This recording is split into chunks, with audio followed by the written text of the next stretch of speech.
Thank you, dear Republican friends and Tea Party friends, for being here on this very exciting day to outline conservative principles for the Republican Party. And we all owe a debt of thanks to Congressman Steve King, certainly one of the leaders in Congress today, for setting out to define the conservative principles for our party and nation. Thank you, Steve.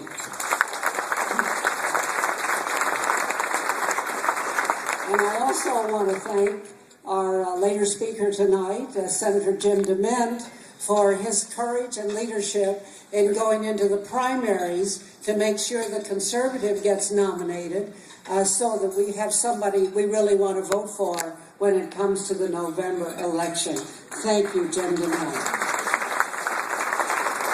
Now you can relax, everybody. This is the only part of the program where nobody's running for president. But I hope you realize how important you Iowa voters are. And it's not just because you're the first primary in the list. You have the opportunity to select our president. And the reason you're so important is that when candidates come to your state, they talk to small groups, and they have to listen to you, and they have to answer your questions. And that is a very wonderful opportunity for you to get them to become real conservatives.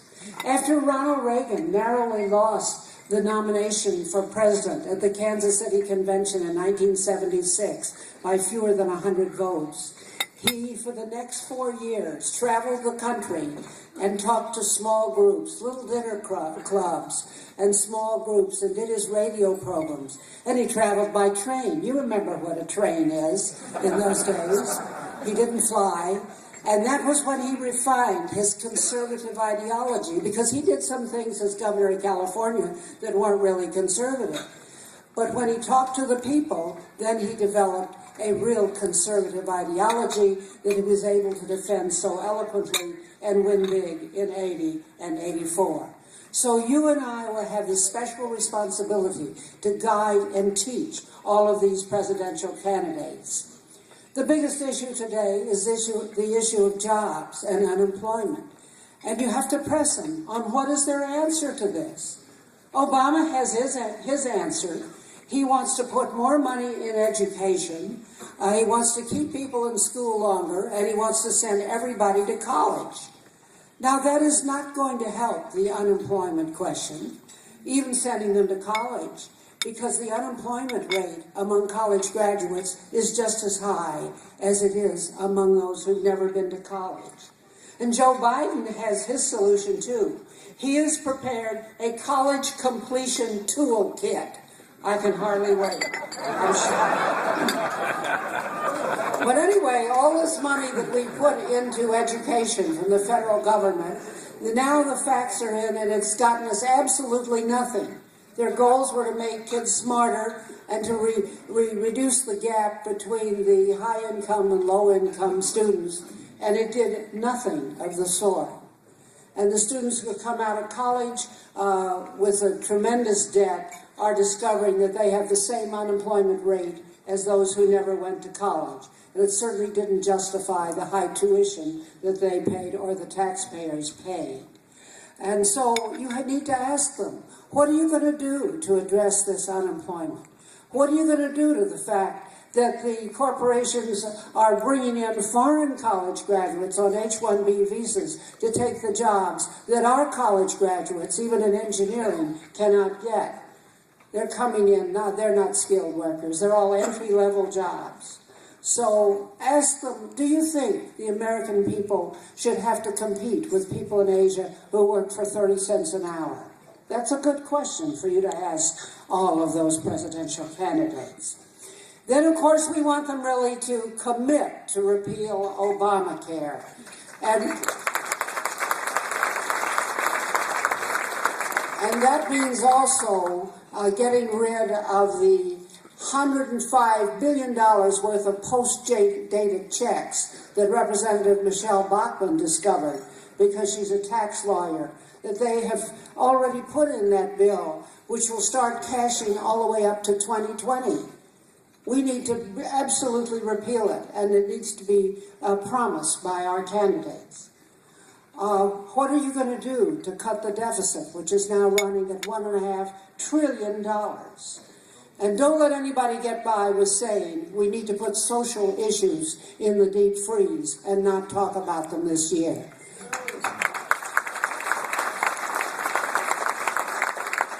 The social issues are causing a great deal of the fiscal problem. The Heritage Foundation has estimated that we, the taxpayers, are putting nearly $1 trillion a year into these means-tested handouts to people who have rejected marriage and are trying to raise their children just on handouts from the government instead of a stable family and marriage. So our candidates need to commit themselves on that. And what are they going to say about the courts? The Founding Fathers planned the judiciary to be the least dangerous branch of government, but they've made themselves, with these supremacist judges, into the most powerful. And we don't want it. And now they're trying to decide all important issues, like the definition of marriage. That's not a court problem, and we should not let them do it. And that every presidential candidate must commit himself to protect and defend the federal law which defines marriage as a man and a woman. It's called the Defense Against Marriage Act. And Obama said he won't defend it, even though the Constitution says that it is the job of the government to see that the laws are faithfully executed. But that is a primary reason we cannot avoid the social issues. And we must make sure that we cut out all kinds of spending, like the spending for private organizations like Planned Parenthood. That is just intolerable. And we need to make sure that it doesn't continue. We need to make sure that our presidential candidates know how to cope with the nagging feminists who are still trying to tell women that we live in oppressive patriarchy and women are oppressed. Of course, American women are the most fortunate class of people who ever lived on the face of the earth. And yet Obama's pandering to them all the time with such lies as that women only get 77 cents for every dollar a man earns, which is just a complete lie. So to tell you what conservative women already know about feminism, but men don't dare to say, I invite you to order my new book just out this month called The Flip Side of Feminism. It will tell you what you need to know about the feminists. Because they are a dominant force in the Obama administration. And then there's the matter of immigration. Are we going to build the fence that Congress voted for? I remember seeing on television President George Bush signing the fence bill, but we never got the fence.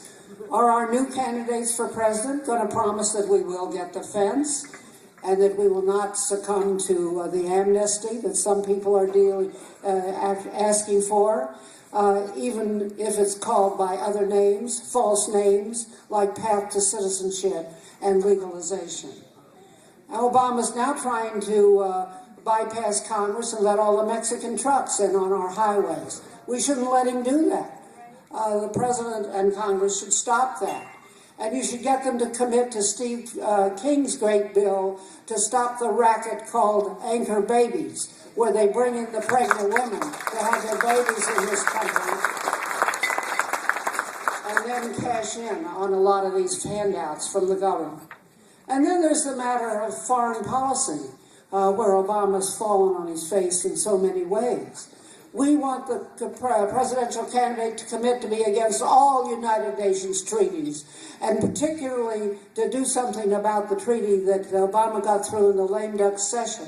Shame on any Republican senator who voted for that treaty, which the Soviets attached an understanding that it will limit our ability to build an anti-missile defense. We need an anti-missile defense just as much or even more than we did when Reagan called for it. And maybe we don't worry about the Soviet Union anymore, but there are plenty of other countries to worry about, like China and North Korea and Iran. We need to build an anti-missile defense, treaties to the contrary notwithstanding. In fact, It would be good if the presidential candidates would pledge to be against any United Nations treaties. And we need our candidates for president to stand up for American exceptionalism and for American military superiority, a word that was in many Republican national platforms. Superiority. That is the best key to peace, for America to have superiority in military weapons. And I hope people recognize that every item you buy that's made in China is going right into building strategic weapons that can threaten the United States. They're not just a trading partner. They're a looming enemy on the horizon. So your job as Iowa voters and Americans is to make sure that the presidential candidates get the message. Now, there's one good judge in this country named Judge Janice Rogers Brown, and she made a speech recently in which she said, if I ask my audiences, what did Superman fight for, they'll answer right away. He fights for truth, justice, and the American way. But there's a new Superman movie, and they've changed the words. And now they say that Superman fights for truth, justice, and a lot of that old stuff. Now, we don't fight for just old stuff. We do fight for the American way. And we want our president to stand up for America. Don't do any bowing to foreign dictators. Hold up for American exceptionalism. We are an exceptional country. We are an oasis of freedom and prosperity in a hostile world, and we expect our presidential candidates to stand up for us. And remember, those who wait upon the Lord will rise up with wings like eagles, and they will run and not be weary. And don't you dare to be weary, because you and Iowa have a wonderful, important job to do between now and a year from November.